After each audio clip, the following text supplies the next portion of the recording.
संस्कृत ने शूद्रों का जीवन नर्क बनाया। साथियों, यदि मैकाले की शिक्षा नीति और 1853 का मौजूदा एजुकेशन सिस्टम लागू नहीं होता तो क्या होता? तब भारत की धरती पर मनुस्मृति पर आधारित शिक्षा पद्धति लागू रहती। सारे धर्मशास्त्र संस्कृत में हैं और इन्हीं धर्मशास्त्रों में बहुजनों के ऊपर ढेर सारी निर्योग्यताएं थोपी गई हैं।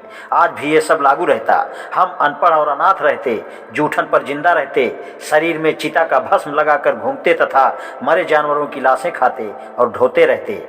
बहुजन गांव के बाहरी छोर पर रहता और पशुओं जैसा जीवन जीता, क्योंकि तब अंग्रेजी शिक्षा से लैस डॉक्टर बाबा साहब अम्बेडकर जैसा कोई मसीहा भी नहीं मिलता जो हमें मुक्ति देकर उन्नति के मार्ग पर अग्रसर करता। न कोई मुख्यमंत्री बनता और न ही के.आर. नारायणन राष्ट्रपति तथा जी.बी. बालकृष्णन मुख्य न्यायाधीश सुप्रीम कोर्ट पैदा होते।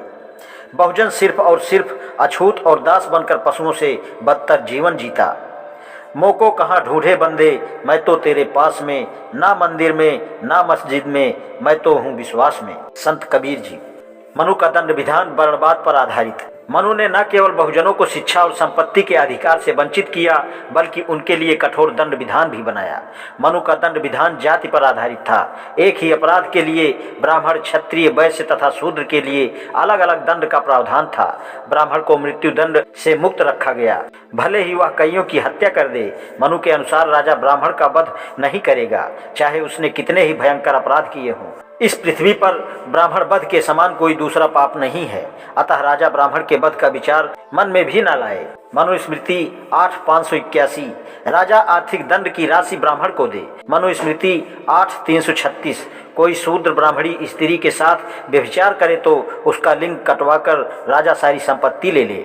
वैश्य को इसी अपराध के लिए 1 वर्ष की कारावास और सारी संपत्ति से बेदखल कर दंड दें, परंतु इसी अपराध के लिए क्षत्रिय और ब्राह्मण को सिर्फ 1000 पड़ का आर्थिक दंड दे।